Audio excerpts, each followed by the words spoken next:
Mr. Chairman, since prior to the inauguration of President Trump in January of 2017, you've been at the center of a well-orchestrated media campaign claiming, among other things, the Trump campaign colluded with the Russian government. Indeed, before the appointment of Robert Mueller as special counsel, you alleged during one of your frequent television interviews that there was, quote, more than circumstantial evidence, quote, of collusion, but that you could, quote, not go into the particulars, close quote.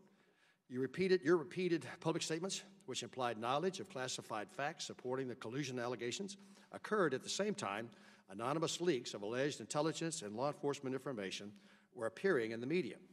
These leaks were often sourced to current or former administration or intelligence officials, appeared to support the collusion allegations, and were purported to be related to ongoing investigations of President Trump and his associates.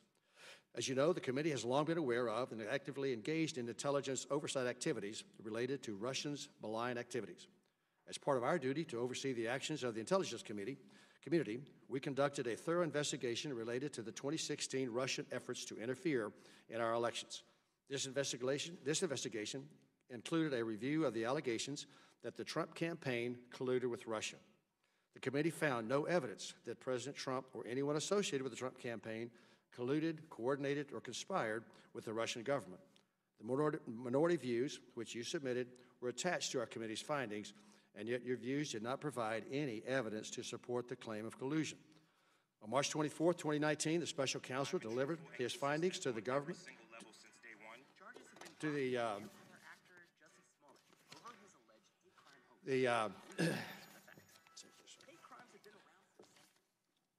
The special counsel's investigation did not find that the Trump campaign or anyone associated with conspired or coordinated with Russia in its efforts to influence the 2016 presidential election.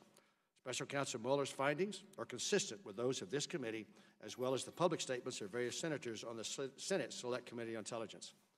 Despite these findings, you continue to proclaim to the media that there is significant evidence of collusion.